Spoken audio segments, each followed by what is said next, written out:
اب میں بات کروں گا کہ جو خواب ہیں جو مجھے آتے ہیں کہ یہ کیا یعنی کچھ لوگ کہتے ہیں کہ جی میں نے یہ خواب جو ہے نا یہ اپنی طرف سے بنا لیے ہیں، اور کچھ لوگ کہتے ہیں کہ یہ یہودیوں کی کوئی لوبی ہے جنہوں نے یہ بندہ جو ہے نا وہ لانچ کیا ہے۔ تو میں اب اس پہ ذرا تھوڑی سی بات کرنا چاہتا ہوں۔ اب اگر آپ دیکھیں تو پچھلے 1400 سال کی ہسٹری دیکھیں، کبھی کوئی مسلمانوں میں ایسا کوئی بندہ آیا ہے کہ جس نے خواب شیئر کیے ہو اور وہ اتنا مشہور ہو گیا ہو کہ اس کی پہچان یہ بن گئی ہو کہ یہ ڈریم شیئر کرتا ہے؟ یعنی لوگوں کی پہچان کیا ہوتی ہے؟ اگر آپ دیکھیں تو کوئی پولیٹیشین ہے، اس کے بارے میں ہم کہیں گے کہ جی یہ تو پولیٹیشین ہے، کوئی سپورٹس مین ہے، کوئی آرٹسٹ ہے، کوئی ایکٹر ہے، کوئی کچھ ہے، کوئی سائنٹسٹ ہے، کوئی ڈاکٹر ہے، یعنی ان کی پہچان یہ ہوتی ہے کہ وہ ڈاکٹر ہیں، سائنٹسٹ ہیں یا ایکٹرز ہیں۔ اب میری پہچان کیا ہے کہ جی آپ اب تو خیر اللہ کی رحمت سے کافی خواب پھیل گئے ہوئے ہیں، تو آپ کسی کو تصویر دکھائیں تو وہ اگر اس نے دیکھی ہوگی تو وہ کہے گا ہاں اس نے تو خواب شیئر کر یہ اپنے خواب شیئر کرتا ہے۔ ایون اگر امریکہ میں بھی آپ چلے جائیں، یو کے میں چلے جائیں، ایون ایکواڈور سے بھی ہیں، ان کو بھی پتہ ہے کہ یہ بندہ جو ہے یہ خواب شیئر کرتا ہے۔ یعنی 1400 سال کی ہسٹری میں آپ کو کوئی ایسا بندہ نہیں ملے گا کہ جس کی یعنی پہچان ہی یہ بنی ہو کہ یہ خواب شیئر کرتا ہے۔ اگر آپ 1400 سال سے میں تھوڑا سا اور زیادہ جاؤں گا، آپ انسانی تاریخ کی ہسٹری میں دیکھ لیں، آپ کو کوئی ایسی مثال نہیں ملے گی کہ کوئی ایک بندہ ایسا دنیا میں آیا ہو اس سے پہلے کہ جس کی جو پہچان ہے وہ پوری دنیا میں وہ یہ بنی ہو کہ اس کو ڈریمز آتے ہیں، یعنی آپ کو کوئی نہیں ملے گا۔ اب اگر آپ دیکھیں تو جو کفار ہیں وہ ہر وقت مسلمانوں کے خلاف کوئی نہ کوئی چالیں چلتے رہتے ہیں، اور اگر آپ دیکھیں تو عرب سپرنگ وہ بھی مسلمانوں کے خلاف کافروں کی چالیں تھیں جو کامیاب بھی ہوئیں، جس سے آپ نے دیکھا کہ بہت سے جو اسلامک کنٹری تھے وہ ختم ہو گئے، ایجپٹ، سیریا اور جارڈن اور پتہ نہیں کتنے اسلامک ملک تھے وہ اس کی زرد میں آئے۔ تو وہ کافروں نے پلانز بنائے، چالیں چلیں اور وہ ان کی کامیاب ہوئیں اور وہ مسلمان ملک جو ہے نا وہ ختم ہوئے۔ ایون اگر آپ دیکھیں تو پاکستان کو توڑنے کے لیے بھی انہوں نے بہت سی چالیں چلی، ایون پاکستان میں شیعہ سنی کو لڑانے کے لیے انہوں نے کتنی چالیں چلی، لیکن اللہ کی رحمت سے وہ کبھی کامیاب نہیں ہوئی۔ یعنی بات کرنے کا مقصد یہ ہے کہ ان کے پاس بیسٹ تھنک ٹینکس ہیں جو بڑے انٹیلیجنٹ ہوتے ہیں، اور ان کا کام یہ ہوتا ہے کہ کوئی ایسی چالیں ہمیں ملیں کہ ہم جس سے مسلمانوں کو نقصان پہنچائیں۔ لیکن ان تھنک ٹینکرز کے دماغ میں بھی یہ آئیڈیا نہیں آیا، یہ جو ڈریمز کا آئیڈیا ہے کہ یہ ہم کوئی ایک ایسا بندہ چنتے ہیں جس کو ہم ڈریمز فیک بناتے ہیں اور وہ شیئر کرواتے ہیں اس سے۔ کافروں کو آپ چھوڑیں، ایون شیطان کو بھی یہ آئیڈیا نہیں آیا کہ میں کسی کو بتاؤں کہ یہ اس کو ایسے ڈریمز بنا کے تو اس سے شیئر کرواؤں۔ یعنی جب شیطان کام کرتا ہے تو وہ پھر کسی ایک آدمی کے پاس نہیں جائے گا، وہ سب کے پاس جائے گا۔ جیسے وہ گناہ کے لیے سب کو جا جا کے تو بہکاتا ہے کہ تم گناہ کرو، تو اسی طرح وہ اس نے ڈریمز دکھانے تھے تو وہ پھر ساروں کو دکھاتا، کسی ایک بندے کو نہ دکھاتا۔ تو بات کرنے کا مقصد یہ ہے کہ آپ مجھے دیکھیں تو مجھے ٹھیک سے بات بھی نہیں کرنی آتی، اور پہلی سپیچ دیکھیں تو وہ تو بالکل ہی میری بہت ہی خراب تھی، دوسری تھوڑی سی بہتر تھی، آج کا مجھے نہیں پتا کہ کیسی ہے۔ تو میرا یعنی آپ لوگوں نے آئیڈیا لگایا ہوگا کہ میرا کوئی اتنا دماغ نہیں ہے کہ میں اتنا انٹیلیجنٹ نہیں ہوں کہ میں یہ ڈریمز جو ہے نا وہ اپنی طرف سے بنا لوں اور لوگوں کو شیئر کرنا شروع کر دوں۔ اگر یہ آئیڈیا یعنی آپ انسانی تاریخ دیکھیں، اتنے انٹیلیجنٹ بندے آئے ہوں گے، آئنسٹائن اور پتہ نہیں کون کون آیا ہوگا، ان کے ذہن میں کسی کے ذہن میں یہ آئیڈیا نہیں آیا، جیسے آئیڈیا میرے ذہن میں ہی آنا تھا۔ یہ آئیڈیا صرف اللہ رب العالمین کا ہی ہو سکتا ہے، یہ اللہ کے سوا کسی اور کا آئیڈیا ہو ہی نہیں سکتا، کیونکہ جب کبھی بھی کوئی یونیک کام ہوتا ہے نا وہ اللہ رب العالمین ہی کر سکتا ہے، وہ کوئی اور نہیں کر سکتا۔ تو یہ جو خواب ہیں یہ بھی اللہ کی طرف سے ہیں، اور میں آگے چل کے آپ کو بتاؤں گا بھی کہ یہ خوابوں میں مجھے اللہ اور محمد صلی اللہ علیہ وسلم نے کیا کچھ سکھایا۔ تو اب لوگ کہتے ہیں کہ جی یہ کوئی یہودیوں نے لانچ کیا ہے، تو میں یہ کہوں گا کہ یہودی اتنے پاگل نہیں ہیں کہ وہ میرے جیسے بندے کو ہائر کر لیں جس کو نہ بات کرنی آتی ہے، نہ وہ اس کا دماغ اتنا زیادہ ہے، نہ دین کا نہ دنیا کا اس کے پاس علم ہے۔ اگر کافر جب کسی کو یوز کرتے ہیں اور ہائر کرتے ہیں نا، تو وہ بڑے انٹیلیجنٹ بندے کو کرتے ہیں کہ جس کے پاس دین دنیا کا بھی علم ہو تاکہ وہ اگلے کے بات کو کاؤنٹر تو کر سکے۔ تو وہ میرے جیسے بندے کو ہائر نہیں کریں گے۔ کہ اگر آپ دیکھیں تو وہ ویس نصیر نے نا میری پرانے وہ انٹرویوز اپلوڈ کیے ہوئے ہیں جس میں مجھے بات ہی نہیں کرنی آ رہی، یعنی مجھے بھی تھوڑا سا نا وہ غصہ آتا ہے کہ یار بندہ ایڈٹ ہی کر لیتا ہے ویڈیوز کو، وہ اس نے ویسے ہی اپلوڈ کی ہوئی ہیں، پتہ نہیں وہ تو یعنی آپ خود اندازہ لگائیں کہ کافی لوگ کسی میرے جیسے بندے کو ہائر کر کے اپنا وہ پلان جو ہے نا وہ کہیں گے کہ اس کو ہم نے ہائر کر لیا نا تو ہمارا تو وہ پلان 100% ناکام ہونا ہے، بلکہ ہم نے بھی اس نے خود بھی ایکسپوز ہونا ہے اور ہمیں بھی ایکسپوز کرے گا۔ تو یہ آپ بے فکر ہیں کہ وہ کافروں نے مجھے کوئی ایسے ہائر کیا ہوگا، کافی لوگ ایسے میرے جیسے بندے کو نہیں ہائر کرتے اور نہ کریں گے۔ یہ صرف اللہ رب العالمین ہی ایسا کر سکتا ہے، کیونکہ اللہ جو ہے وہ ہر چیز پہ قادر ہے۔ اللہ کو پتہ ہے کہ میں نے اگر اس کو خواب دکھائے ہیں تو میں اس کو بولنا بھی سکھا ہی لوں گا اور میں اس سے باقی کام بھی کروا ہی لوں گا، کیونکہ اللہ ہر چیز پہ قادر ہے۔ اس نے تو کہنا کن فیکون کہ ہو جا، اور اس نے ہو جانا ہے۔ تو ایسا ہو ہی نہیں سکتا کہ اللہ کے ہو جا اور وہ چیز ہونا۔ تو اب اگر آپ دیکھیں تو اللہ مجھ سے تھوڑی سی بہتری کروا ہی رہا ہے۔ پہلی اسپیچ مجھ سے اچھی نہیں ہوئی، دوسری اس سے تھوڑی بہتر۔ اب یہ آپ لوگ بتائیں گے کہ میری تیسری اسپیچ کیسی ہے۔ اگر یہ پہلے سے بہتر ہے تو اس کا مطلب ہے کہ اللہ مجھے آہستہ آہستہ سکھا رہا ہے، وہی جو ہے وہ تدبیریں کرتا ہے۔ اور اللہ نے مجھے بہت سال پہلے کہا تھا کہ قاسم میں تمہارے لیے تدبیر کروں گا۔ اب وہ کیا تدبیر تھی اب اللہ ہی بہتر جانتا ہے، لیکن اتنا ہے کہ اللہ سب سے بہتر تدبیر کرنے والا ہے۔ تو اب میں نا اپنے خوابوں کے بارے میں بیان کروں گا کہ جو اللہ کی رحمت سے اور اس کی مدد سے سچے ہوئے ہیں، خاص طور پہ عمران خان کے بارے میں۔ جب عمران خان نے غالباً جون 2018 کو ایک دربار پہ جا کے تو قبر کو سجدہ کیا تھا، تو اس کے بعد مجھے خواب میں آیا کہ اللہ کہتا ہے کہ قاسم عمران خان نے قبر کو سجدہ کر کے تو شرک اکبر کیا ہے، تو اب عمران خان کے ساتھ میری مدد نہیں ہے تب تک جب تک کہ عمران خان توبہ نہیں کر لیتا، بالکل ویسے ہی کہ سب کے سامنے وہ توبہ نہیں کر لیتا اور اس کے بعد اللہ رب العالمین کو سجدہ نہیں کر دیتا، تو اس کی توبہ جو ہے وہ قبول نہیں ہوگی اور اس کے ساتھ اللہ کی مدد نہیں ہوگی۔ پھر 25 جولائی 2018 کو مجھے خواب آیا کہ عمران خان وزیر اعظم بن جاتے ہیں، لیکن اس طرح سے وہ کامیاب نہیں ہو پاتے جس طرح سے کہ وہ وعدے کر کے آئے ہوتے ہیں۔ اور اس کے بعد اور بھی کافی ڈریمز آئیں جس میں عمران خان کے لیے ایک مسئلہ ختم ہوتا نہیں تو دوسرا شروع ہو جاتا ہے، اور آپ نے بھی دیکھا ہوگا اس کے دور میں کافی ایسے مسئلے مسائل آتے رہے۔ اور پھر مجھے ڈریمز میں آیا کہ عمران خان کے اندر یعنی پارٹی کے اندر جو ہے وہ گروپنگ بن جاتی ہے اور وہ عمران خان کے اگینسٹ ہو جاتے ہیں۔ اور پھر مجھے ایک ڈریم میں آیا کہ ایون جو عمران خان کے ایلائز ہیں، وہ جو MQM یا دوسری پارٹیوں کو اس نے ساتھ ملایا ہوا تھا، وہ بھی عمران خان کو پریشرائز کرتے رہتے ہیں، اور ایون ایک وقت آتا ہے کہ وہ اس کو چھوڑ بھی جاتے ہیں۔ تو پھر ایک ڈریم میں آیا مجھے کہ عمران خان کو پرفارمنس کا 30% صرف ٹائم ملے گا۔ تو اگر آپ دیکھیں تو اگست 2018 سے اگر آپ دیکھیں تو مارچ 2020 تک جو ٹائم ہے وہ تقریباً 30% ہی بنتا ہے اس کے 5 سال کا۔ تو جیسے ہی 30% ہوتا ہے تو اس کے ساتھ ہی وہ کرونا وائرس جو ہے نا وہ دنیا میں پھیلنا شروع ہو جاتا ہے، اور پاکستان میں بھی وہ پھیلتا ہے، اور اس کی وجہ سے عمران خان کو موقع ہی نہیں ملتا کہ وہ اپنی پرفارمنس جو ہے نا وہ دکھا سکے۔ اور اس کے بعد پھر مجھے یہ بھی ڈریم آیا کہ عمران خان کے دور میں یعنی پاکستان کی ایک زمین ہوتی ہے جو ایسے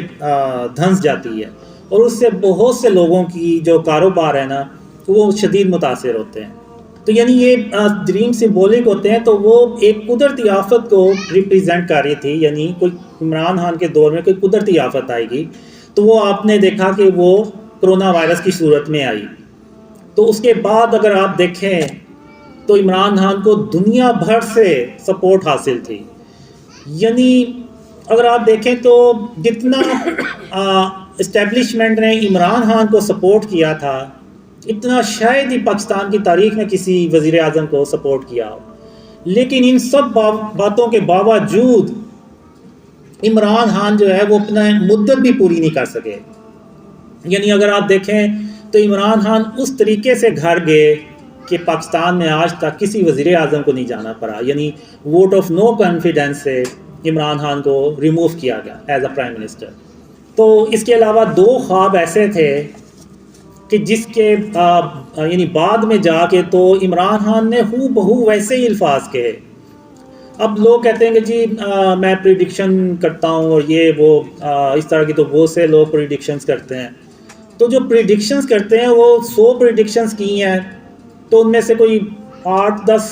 سچی ہو جاتی ہوں گی ان کی، وہ بھی ان کے انالیسز ہوتے ہیں اور یا جو بھی. تو اب ایسا تو نہیں ہو سکتا کہ 100 پریڈکشنز کی ہیں تو 100 کی 100 ہی صحیح ہوئی ہوں. تو اگر آپ دیکھیں تو میرے جو ڈریمز ہیں، اگر میں عمران خان کو وہ اپنے خواب سناؤں نا آج،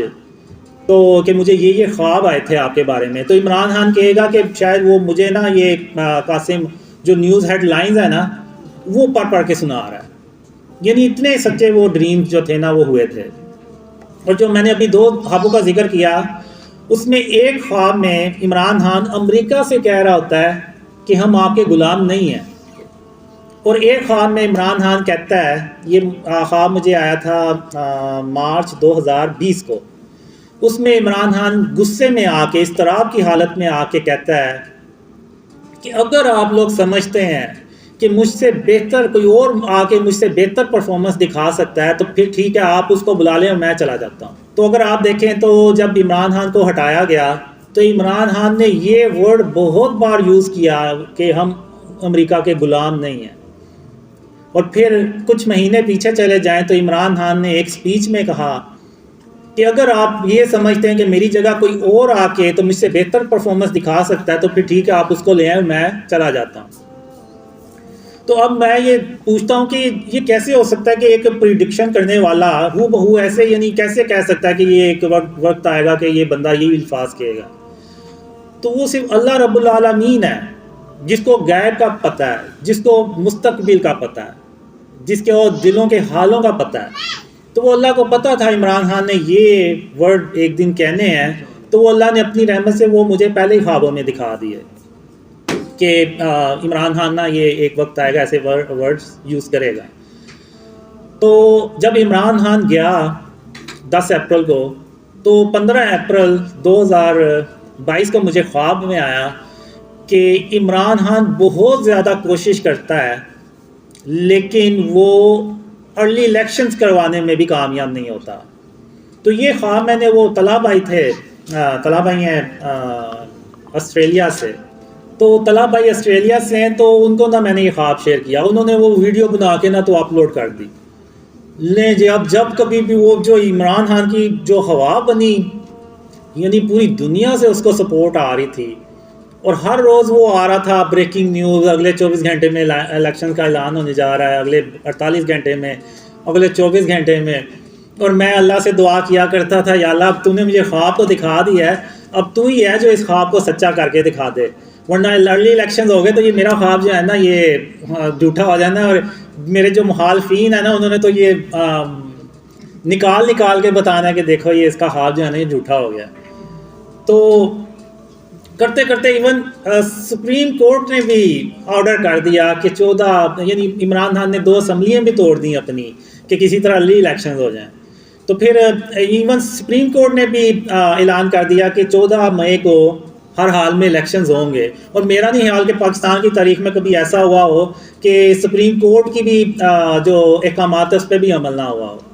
تو وہ اللہ کا کرنا ایسا ہوا، اللہ نے تدبیر ایسی کی کہ وہ الیکشنز ہی نہیں ہوئے، یعنی سپریم کورٹ کے جو احکامات ہیں اس پہ بھی عمل درآمد نہیں ہو سکا. تو اب آپ نے دیکھا کہ الیکشنز اب یعنی جو لگ یہ رہا ہے شاید اپنے وقت پہ ہوں گے واللہ عالم، لیکن ارلی الیکشنز نہیں ہوئے. جو اس خواب میں آیا تھا کہ عمران خان ارلی الیکشن کرانے میں بھی کامیاب نہیں ہو پائے گا، تو آپ نے دیکھا کہ وہ ارلی الیکشنز نہیں ہوئے. تو یہ کیوں نہیں ہوئے؟ میں پی ٹی آئی کے جو سپورٹرز ہیں ان سے ایک سوال کرتا ہوں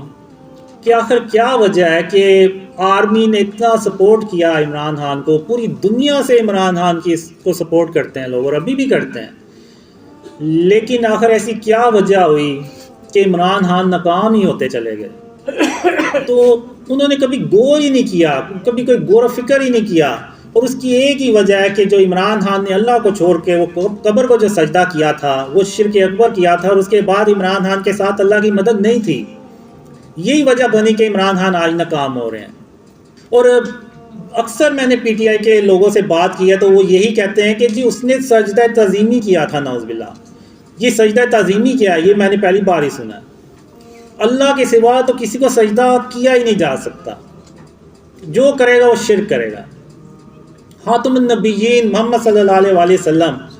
اللہ کی بہترین، اللہ نے جتنی بھی تخلیق کی ہے، جتنی مخلوق پیدا کی ہے، اس میں سب سے بہترین اللہ نے خاتم النبیین محمد صلی اللہ علیہ وسلم کو بنایا۔ اور ہم جتنا مرضی خاتم النبیین محمد صلی اللہ علیہ وسلم سے محبت کرنے والے بن جائیں، ہم صحابہ کرام جیسے محبت نہیں کر سکتے۔ تو مجھے کوئی ایک مثال بتا دیں کہ صحابہ کرام میں سے کسی ایک نے بھی نعوذ باللہ محمد صلی اللہ علیہ وسلم کو سجدہ کیا؟ کسی نے نہیں کیا۔ ایون حضرت محمد صلی اللہ علیہ وسلم نے منع فرمایا کہ اللہ کے سوا کسی کو سجدہ نہیں کرنا۔ اب پی ٹی آئی والے جو ہیں وہ اس چیز کو غور ہی نہیں کرتے، بلکہ عمران خان کو ڈیفینڈ کرتے ہیں کہ جی اس نے تو شرک ہی نہیں کیا، اس نے، کوئی کہتا ہے کہ جی زمین کو چوم لیا ہے، کوئی کہتا ہے کہ تعظیمی سجدہ کر دیا ہے۔ تو ایسا تو ہمیں تو نہیں ملتا، نہ صحابہ کی سنت ہے، نہ محمد صلی اللہ علیہ وسلم کی سنت ہے، تو یہ پھر کہاں سے انہوں نے نکال لیا؟ تو اب جتنا جلدی عمران خان اس چیز کو ریئلائز کرے گا، جتنے جلدی عمران خان کے سپورٹرز اس کو ریئلائز کریں گے، اتنا ہی ہم شرک اور اس کی اقسام پہ قابو کرنے میں کامیاب ہوں گے۔ یہ جو ہم مزاروں پہ چلے جاتے ہیں، منتیں مانگتے ہیں اللہ کو چھوڑ کے کسی اور سے، یعنی جو اس دنیا سے جا چکے ہیں، اب جو اس دنیا سے چلا گیا وہ کیا کر سکتا ہے؟ کچھ بھی نہیں۔ تو ہمیں اللہ رب العالمین سے مدد مانگنی چاہیے اور اللہ پہ توکل کرنا چاہیے، بالکل اسی طرح جیسے کہ حضرت عمر رضی اللہ عنہ نے اللہ پہ توکل کیا، اور وہ اس وقت کے جو قحط زیادہ جو علاقہ تھا، جو قحط پڑا ہوا تھا، اس سے وہ باہر نکل آئے۔ تو آج پاکستان کی بھی آپ حالت دیکھیں، حالات دیکھیں، آپ کو بالکل ویسے ہی ایسے ہی لگے گا جیسے پتہ نہیں پاکستان میں جو ہے نا وہ کوئی قحط پڑا ہوا ہے۔ اگر آپ، ظاہر سی بات ہے، اگر کھانے پینے کی پرائسز اتنی ہائی چلی گئی ہوئی ہیں، اتنی اوپر چلی گئی ہیں، تو وہ تبھی ہوتا ہے جب کسی ملک میں اللہ معاف کرے وہ کوئی قحط کی صورتحال پیدا ہو جائے۔ تو اگر آج ہم نے اس سے نکلنا ہے تو آج ہم نے اللہ سے توبہ کرنی ہے، اور شرک اور اس کی اقسام سے توبہ کرنی ہے، اور اللہ کو راضی کرنا ہے، تبھی اس ملک میں خوشحالی آئے گی، اور عمران خان تبھی کامیاب ہو سکیں گے جب وہ اللہ سے توبہ کریں گے۔ اب یہ جو یوسف علیہ السلام کی بات کرتے ہیں کہ ان کو بھی تو سجدہ کیا گیا تھا، پہلی بات تو یہ کہ وہ ہماری شریعت نہیں ہے۔ جب خاتم النبیین محمد صلی اللہ علیہ وسلم آگے تو پچھلی ساری شریعتیں جو ہیں نا وہ ختم ہو جاتی ہیں، تو ہم نے صرف محمد صلی اللہ علیہ وسلم کی شریعت کو فالو کرنا ہے، ہم نے کسی اور کی شریعت کو فالو نہیں کرنا۔ اور رہی بات یوسف علیہ السلام کی، تو وہ اللہ کے نبی ہیں، تو اور وہ اللہ نے سند اتاری ہے اس چیز کی قرآن میں۔ اور جو حضرت یعقوب علیہ السلام ہے وہ بھی اللہ کے نبی ہیں، تو جب اللہ کے نبی کو کوئی خواب آتا ہے تو وہ اللہ کی طرف سے وحی ہوتا ہے، وہ اللہ کی طرف سے ایک حکم ہوتا ہے۔ تو جو یعقوب علیہ السلام یعنی ان کے جو والد صاحب ہیں یوسف علیہ السلام کے، ان کو اس خواب کا پتہ تھا، اور ان کو پتہ تھا کہ یہ اللہ کی طرف سے حکم ہے، اور اللہ نے اس کی سند بھی اتاری، بالکل ویسے ہی جیسے کہ آدم علیہ السلام کی سند اتاری، اور اللہ نے سب کو حکم دیا کہ آدم علیہ السلام کو سجدہ کیا جائے، لیکن ابلیس نے غرور اور تکبر میں آ کے سجدہ کیا۔ یعنی ابلیس نے غرور اور تکبر، یعنی جب وہ اللہ کی چادر کو اس نے اپنے اوپر اوڑھنے کی کوشش کی تو اللہ نے اس کو مردود قرار دے کے باہر نکال دیا۔ تو اللہ نے وہ سند اتاری،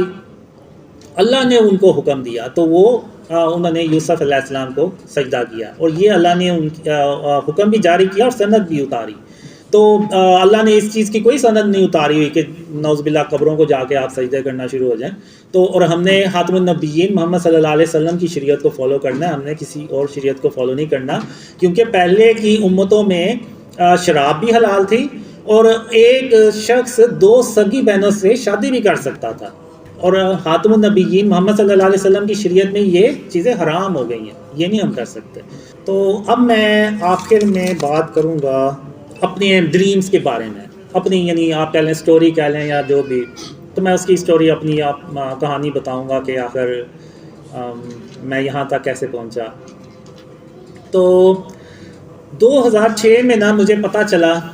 اللہ نے مجھے خوابوں کے ذریعے سے بتایا کہ قاسم تم سیدھے رستے پہ نہیں جا رہے۔ تو اللہ نے پھر یعنی کافی میں نے اللہ کو راضی کرنے کی کوشش کی، تو اللہ نہیں تھا اور راضی۔ تو ان اندھیروں میں یعنی جب مجھے اپنی فکر پار گئی کہ جب اللہ کو میں نہ راضی کر سکا تو میری نہ دنیا ہے پھر نہ آخرت ہے،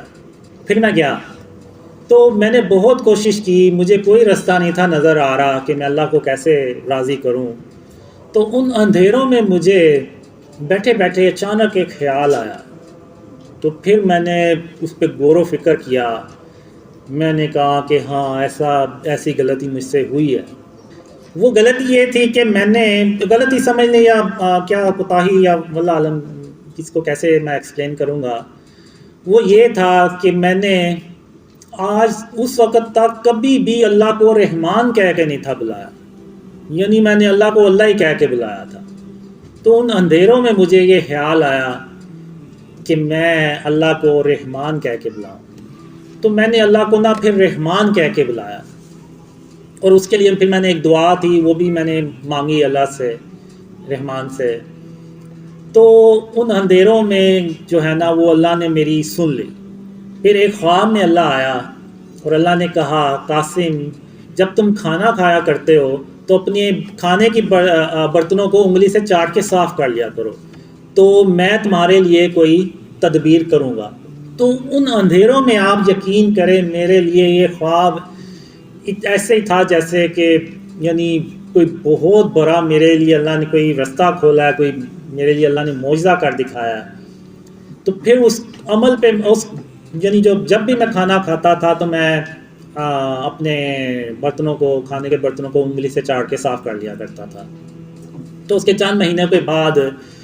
یعنی میں مسلسل اس دوران اللہ کو رحمان کہہ کے بلاتا رہا، تو اللہ نے کہا قاسم اب میں تجھے علم سکھاؤں گا، علم کی باتیں سکھاؤں گا۔ تو پھر اس کے بعد اللہ نے مجھے شرک اور اس کی اقسام کے بارے میں سکھانا شروع کیا، اور میرے اندر ایک جستجو تھی، ایک کیا کہتے ہیں طرف تھی کہ میں نے اللہ کو راضی کرنا ہے۔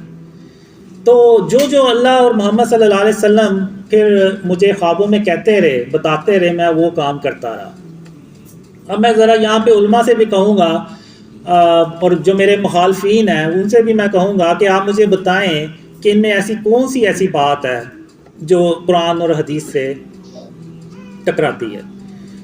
پہلے تو اللہ اور خاتم النبیین محمد صلی اللہ علیہ وسلم نے مجھے کہا کہ شرک اور اس کی اقسام سے بچیں، ہر طرح کے شرک اور اس کی اقسام سے۔ اب لوگ مجھے یہ بھی کہتے ہیں کہ ہمیں کمنٹس کرتے رہتے ہیں کہ آپ تو خود تصویریں یوز کرتے ہیں، تو آپ دوسروں کو کیسے کہہ سکتے ہیں کہ شرک سے بچائیں اپنے آپ کو اور شرک اور اس کی اقسام سے بچائیں۔ بالکل یوز کرتے ہیں ہم تھم نیلز پہ۔ تو اب میں آپ کو نا بتاتا ہوں کہ اصل میں ہے کیا۔ جو انٹرنیٹ پہ ہمیں ڈیجیٹل امیجز ملتے ہیں وہ ایکچولی میں ڈیٹا ہوتے ہیں، وہ ورچولی ہوتے ہیں۔ مثلا اب یہ تصویر، اب یہ میں نے موبائل آن کیا، فرض کریں ادھر کوئی تصویر ہے بنی، تو اب میں ادھر بٹن دبایا تو یہ بلیک ہو گئی ہے اسکرین، یعنی یہ جو بھی امیج آ رہا تھا وہ دوبارہ ڈیٹا میں کنورٹ ہو گیا،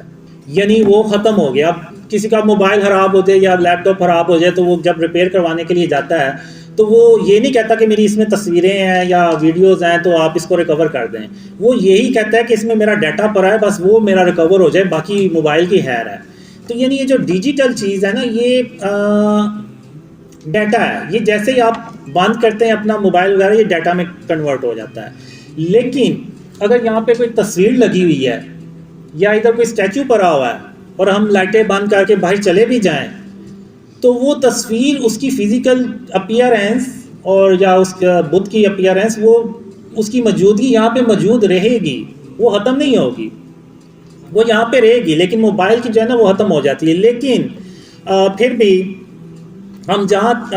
یعنی بہت زیادہ کوشش کرتے ہیں کہ جہاں ہمیں ضرورت ہو بس ہم وہی تصویر یوز کریں، ورنہ اگر آپ دیکھیں تو ہمارے جتنے بھی یوٹیوب کے چینلز ہیں اور انسٹاگرام کے ہیں اور دوسرے اگر آپ دیکھیں تو ٹک ٹاک کے جو اکاؤنٹس ہیں، وہاں پہ ہم نے یا تو وہ قرآنی آیت لگائی ہوئی ہے کوئی، یا پھر وہ کوئی نیچرل کوئی نیچر کی تصویر لگی ہوئی ہے، تو ادھر بھی ہم جتنی ہوتا ہے کوشش کرتے ہیں۔ اور اصل میں ہمارا مقصد یہ ہوتا ہے تصویر لگانے کا، ظاہر سی بات ہے کہ بتانے کے لیے کہ یہ بندہ ہے، اس کو خواب آتے ہیں، اور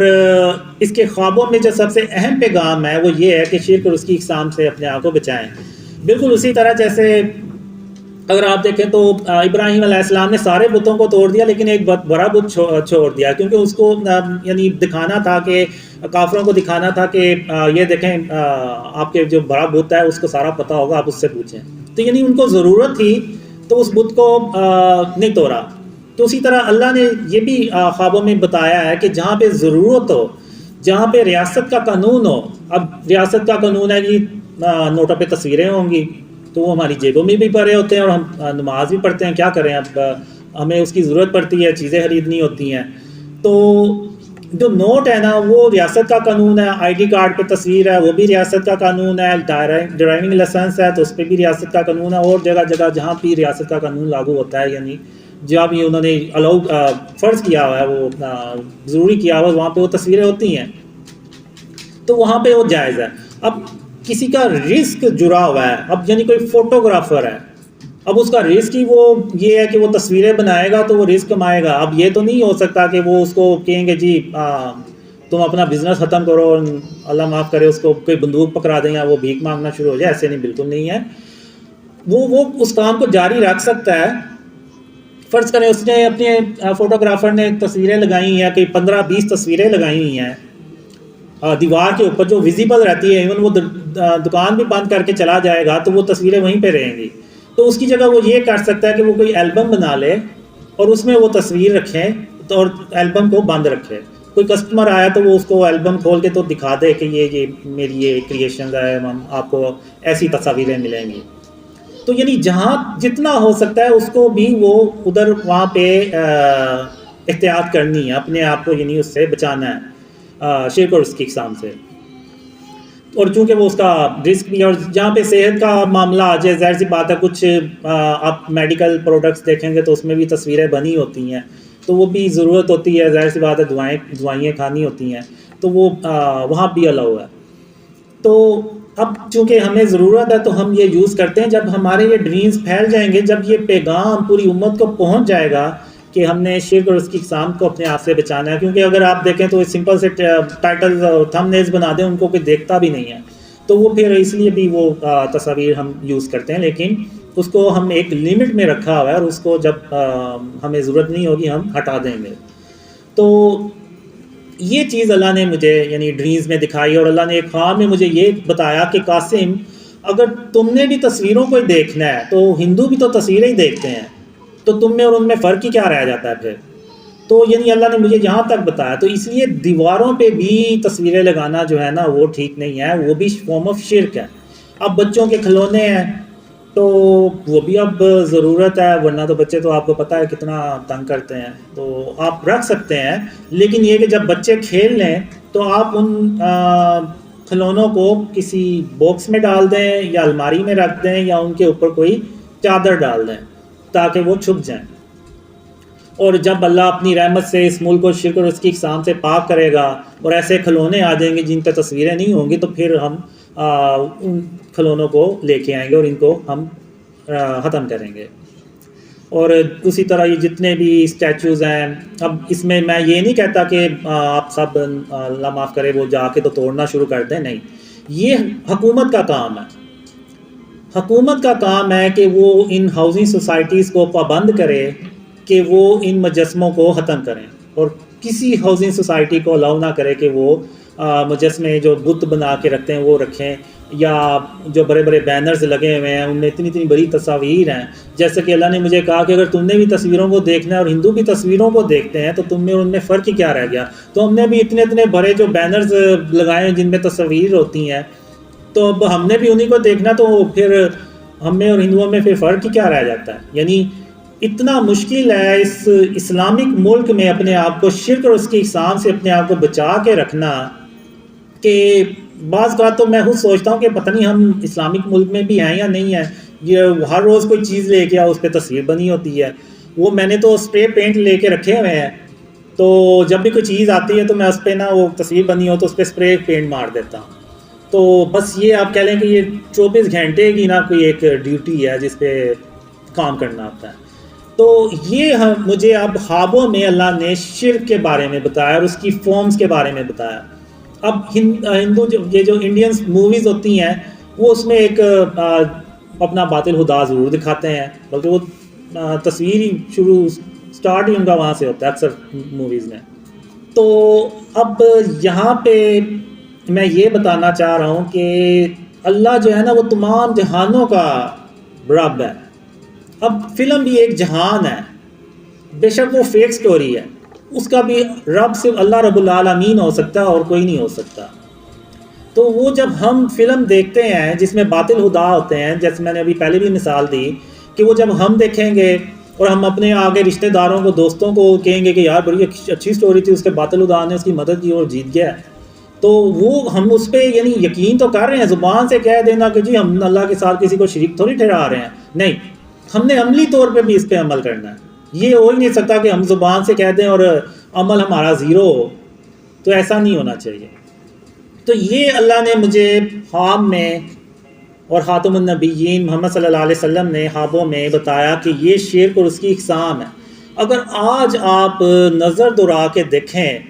تو آپ کو یہ اپنے گھروں کے اندر یہ چیزیں نظر آئیں گی، شاید آپ نے کبھی غور ہی نہ کیا ہو لیکن آپ کے گھروں میں یہ موجود ہوں گی.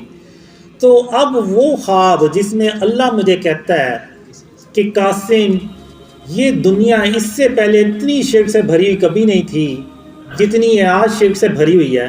تو آپ کو یہ خواب بالکل سچا نظر آئے گا کہ یہ واقعی بہت زیادہ جو ہے نا شرک اس دنیا میں پھیل چکا ہے، خاص طور پہ مسلم کنٹریز ہیں. اب یہ جو ناصر آئے ہیں یو کے سے، یہ کہتے ہیں کہ اتنی تصویریں میں نے ادھر یو کے میں نہیں دیکھی جتنی میں نے ادھر دیکھی ہیں. جگہ جگہ روڈز کے اوپر بینرز لگے ہوئے ہیں، بورڈز لگے ہوئے ہیں،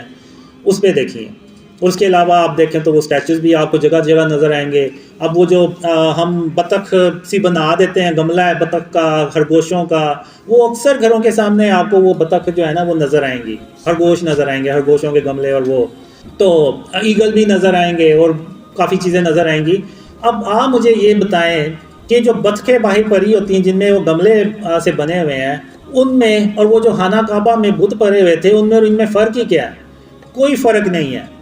صرف شکلوں کا فرق ہے اور سائز کا اور جسامت کا فرق ہے. باقی وہ بھی بت تھے، یہ بھی بت ہیں جو ہم نے اپنے گھروں کی زینت بڑھانے کے لیے، یعنی آپ کسی سے پوچھیں تو یہ کیوں لگائے ہوئے ہیں تو وہ کہیں گے اس سے ہماری گھر کی خوبصورتی میں اضافہ ہوتا ہے، ہمارے گھروں کی زینت میں اضافہ ہوتا ہے. بالکل ویسے کہ وہ جیسے پچھلے کافر لوگ ابھی بھی کہتے ہیں، جنہوں نے اپنے رکھے ہوتے ہیں کافروں نے، وہ کہتے ہیں کہ یہ ہمارے لیے فائدہ مند ہے، یعنی یہ ہمیں نفع پہنچاتے ہیں، فائدہ ہوتا ہے ہمیں ان سے. تو اسی طرح ہم بھی وہ کہتے ہیں کہ جی اس سے تو ہماری گھروں کی زینت بڑھتی ہے، ہمیں اس سے فائدہ ہے. تو یعنی اگر آپ دیکھیں تو وہ کافروں سے ملتے جلتے ہی ہمارے وہ ریئیکشنز اور باتیں ہوتی ہیں، لیکن ہم نے سوچنا ہی نہیں ہے، کبھی سمجھنا ہی نہیں ہے کہ محمد صلی اللہ علیہ وسلم کی جو سنت ہے وہ بتوں کو اور تصویروں کو ختم کرنے کی سنت ہے. اب یہ شرک اور اس کی اقسام ہے. اب آپ مجھے بتائیں کہ اس میں قرآن اور حدیث سے کیا چیز ٹکرا رہی ہے؟ کچھ بھی نہیں ٹکرا رہی. اور یہ جو ڈریم ہے یہ پوری امت کے لیے حجت ہے. آج یہ جو تصویریں جتنے مرضی آپ علماء سے پوچھ لیں وہ اس بات پہ متفق ہوں گے کہ جو تصویریں جگہ جگہ لگی ہوئی ہیں، یہ جو مجسمے جگہ جگہ پڑے ہوئے ہیں، یہ نہیں ہونے چاہیے، اسلام میں یہ الاؤڈ نہیں ہے. تو آپ مجھے بتائیں اس میں کیا غلط بات ہے؟ اب اللہ نے مجھے ایک ڈریم میں بتایا کہ قاسم اپنے اندر سے غرور اور تکبر کو ختم کرو. تو اب آپ مجھے یہ بتائیں کہ اس میں کیا غلط بات ہے؟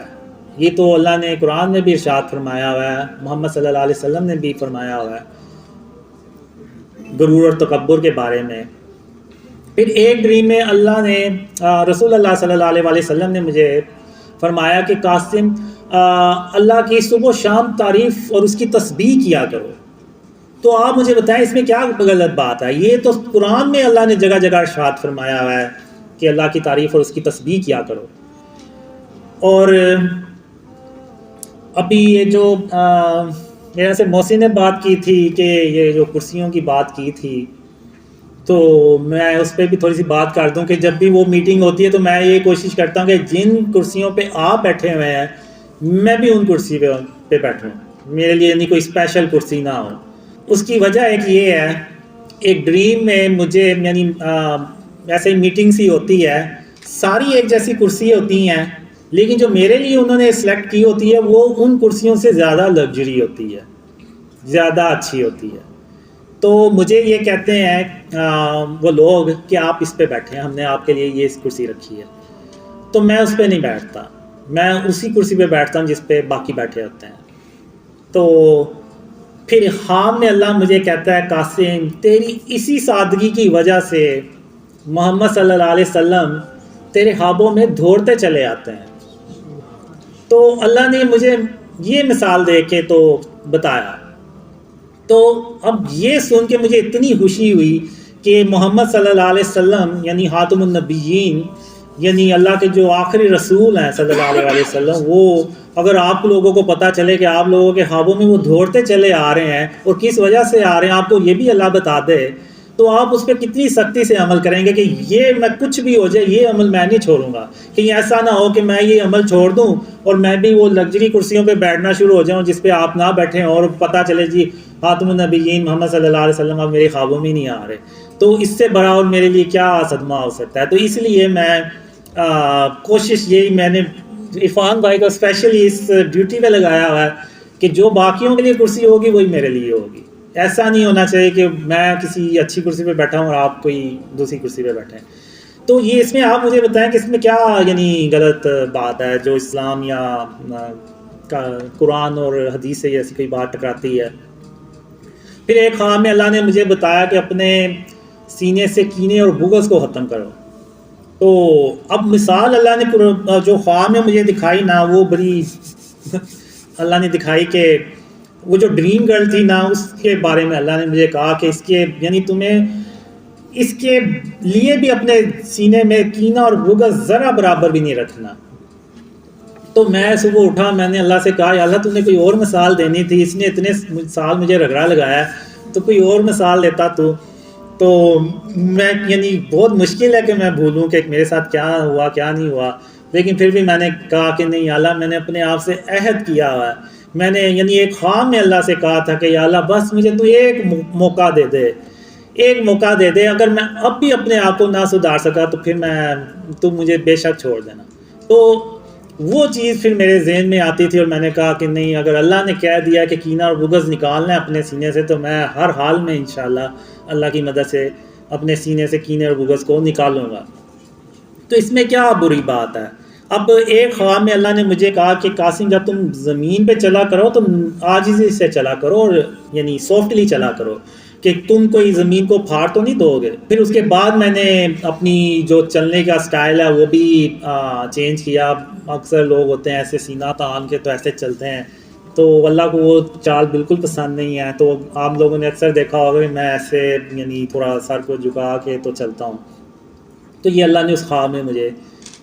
سکھایا. تو اس کے بعد بچوں سے شفقت سے پیش آنا، ایک نہیں دو خوابوں میں خاتم النبیین محمد صلی اللہ علیہ وسلم نے مجھے اسپیشلی بتایا کہ بچوں سے جو ہے نا وہ شفقت سے پیش آنا ہے اور نرمی سے پیش آنا ہے. اب اگر آپ دیکھیں تو روتے ہوئے بچے کو چپ کرانا جو ہے نا وہ اللہ کے نزدیک بہت بڑا عمل ہے. اب اگر ہم دیکھیں تو جب ہم عمرہ کرتے ہیں تو وہ صفا مروہ پہ ہم 7 چکر لگاتے ہیں. اب وہ 7 چکر ہم کیوں لگاتے ہیں؟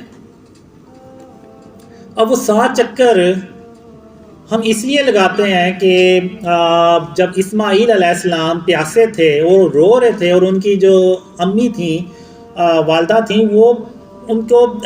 یعنی 7 چکر لگا رہے ہیں، یعنی چکر پہ چکر لگاتی جا رہی ہیں کہ کسی طرح انہیں پانی ملے اور وہ جو روتا ہوا بچہ ہے اس کو ہم یعنی وہ چپ ہو جائے، یعنی پیاسا ہے تو وہ پانی اسماعیل علیہ السلام پانی پئیں گے تو وہ چپ ہو جائیں گے. تو اللہ کو وہ جو کوشش تھی ایک بچے کے لیے جو وہ رو رہا تھا، تو اللہ کو وہ عمل اتنا پسند آیا کہ قیامت تک کے مسلمانوں کے لیے اللہ نے وہ فرض کر دیا کہ جو عمرہ کرے گا وہ صفحہ مروہ پہ 7 چکر لگائے گا. تو جو یہ میری اپنی سوچ ہے کہ جو میں نے ڈریمز کے ذریعے سے سمجھی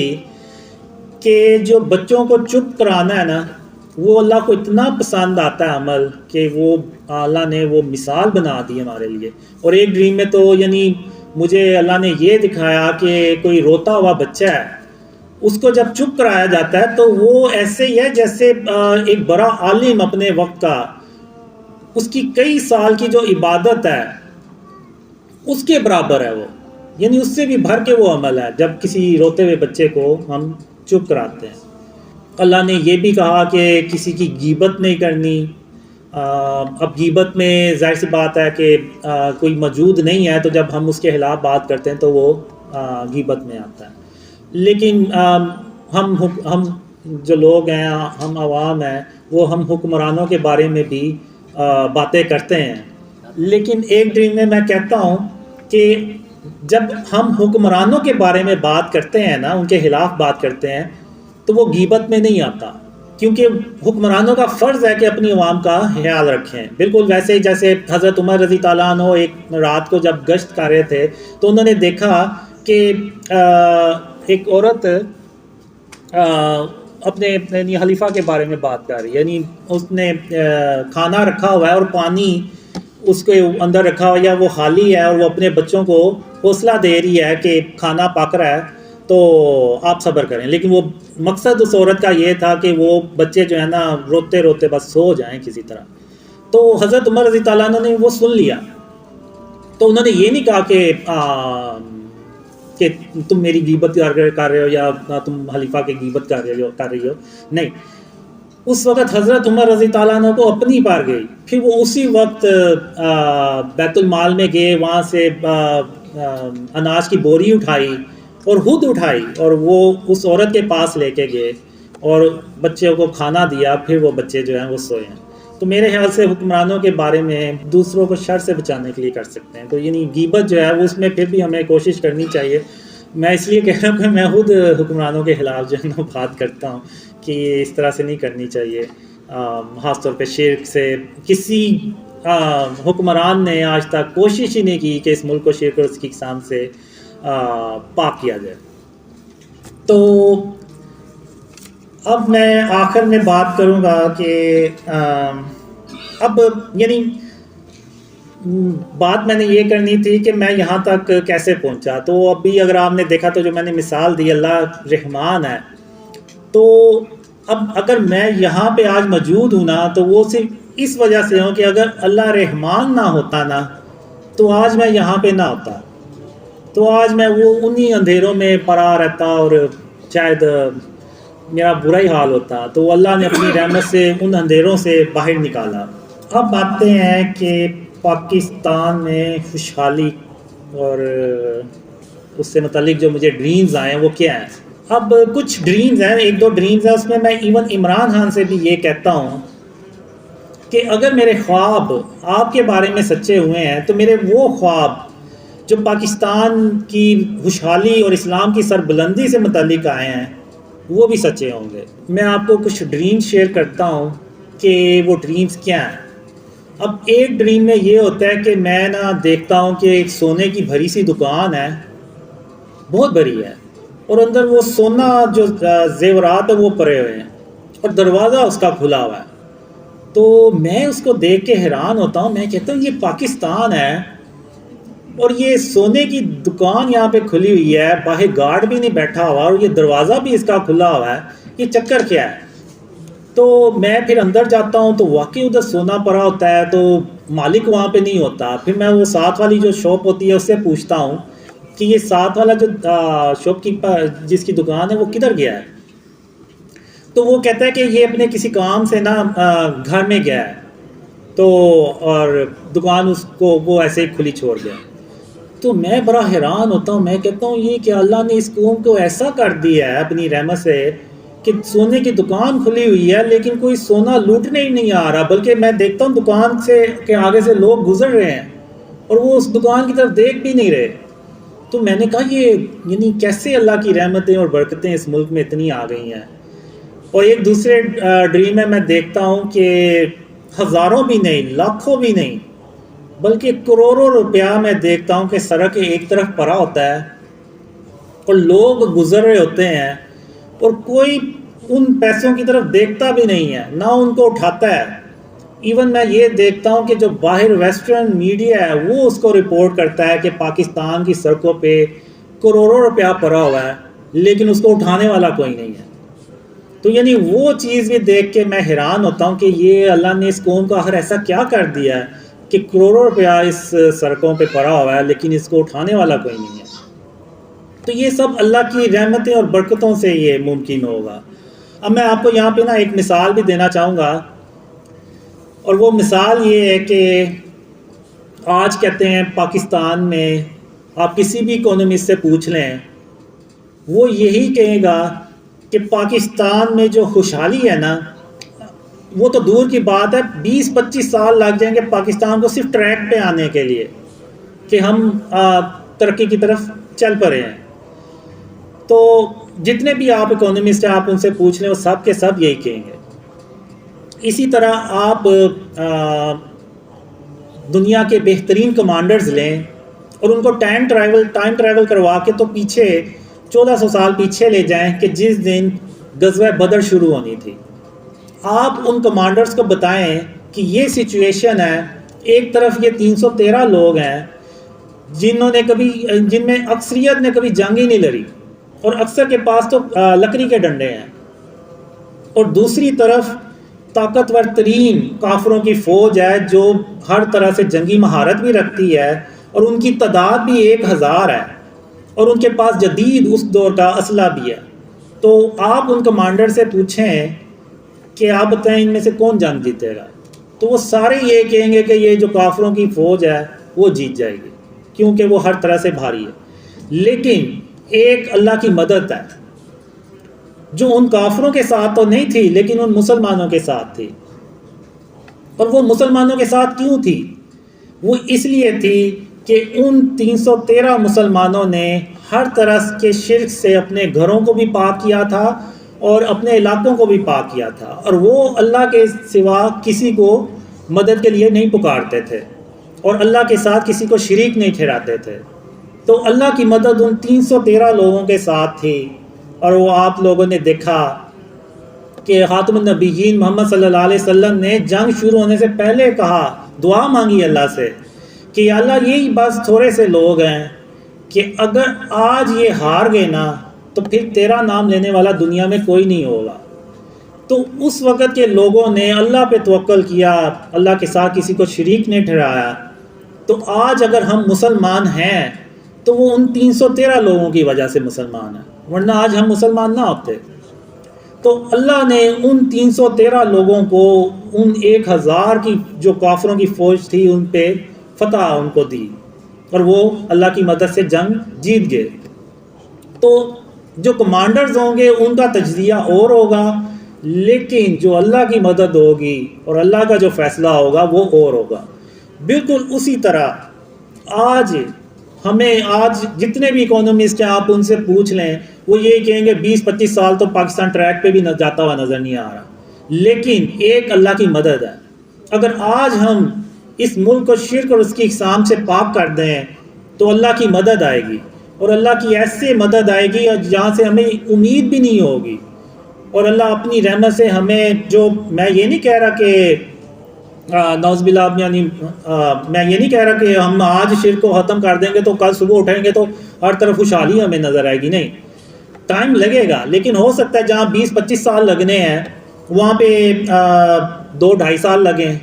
لیکن پاکستان میں 2-2.5 سالوں کے بعد خوشحالی اللہ کی مدد سے آ جائے گی. یعنی ایسا ہو سکتا ہے, یعنی اس میں تھوڑی سی اسٹرگل تو ہوگی, لیکن ہم اللہ کی رحمت سے، جیسے کہ مجھے خوابوں میں بھی آیا کہ ہم ایسا گورننس کا سسٹم بناتے ہیں کہ جو یورپ کے لوگ ہوتے ہیں نا، وہ کہتے ہیں کہ یہ تو بڑی پست قوم تھی، یہ تو کل ہمارے پاس آتے تھے، بھیک مانگنے آتے تھے ہم سے کہ ہمیں تھوڑا سا قرضہ دے دیں، ہم نے ملک چلانا ہے، اور آج انہوں نے ایسا گورننس سسٹم بنایا اور یہ پوری دنیا کو لیڈ کرنے کے لیے جا رہے ہیں۔ یعنی یہ میں نے خوابوں میں دیکھا ہے، اور اتنا یعنی آپ کہہ لیں کہ رسک دیکھا ہے کہ لوگ جو ہے نا وہ کوئی ملتا ہی نہیں ہے، کوئی غریب نہیں ملتا، کوئی بھوکا نہیں ملتا۔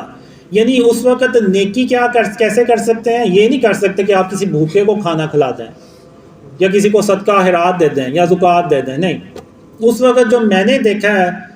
نیکی کرنے کے لیے بس یہ ہے کہ آپ نوافل پڑھ لیں، فرض پڑھیں، نماز پڑھیں، روزے رکھیں، بس اسی طریقے سے آپ نیکیاں کما سکتے ہیں۔ وہ پھر بھول جائیں کہ آپ کو کوئی غریب ملے گا یا کوئی بھوکا ملے گا جس کو آپ کھانا کھلا کے تو نیکی کما سکتے ہیں۔ یعنی یہ میں نے خوابوں میں دیکھا ہے۔ اور پھر جو بجلی کے بارے میں بھی میں نے دیکھا اپنے ڈریمز میں کہ کچھ ڈریمز میں نے دیکھا کہ ہم بجلی کیسے بناتے ہیں، اور ایک ڈریم میں تو میں نے یہ دیکھا کہ اس وقت کے جو لیڈر ہوتے ہیں وہ عوام سے کہہ رہے ہوتے ہیں کہ بجلی جو ہے نا وہ فری ہے، آپ جتنی مرضی استعمال کریں۔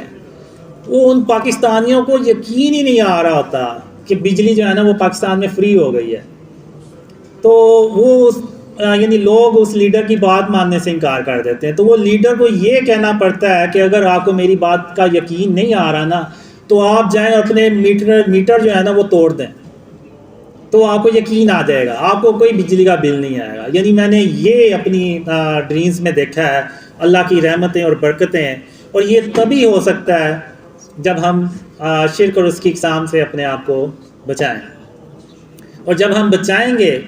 تو انشاءاللہ جیسے میرے خواب عمران خان کے بارے میں سچے ہوئے ہیں، یہ اللہ نے اصل میں ایک انڈیکیشن دیا ہے، ایک آپ کہہ لیں پروف دیا ہے یا ثبوت دیا ہے جو بھی، کہ اگر اس کے خواب عمران خان کے بارے میں سچے ہوئے ہیں تو اگر آپ شرک اور اس کی اقسام سے اپنے آپ کو بچا لیں گے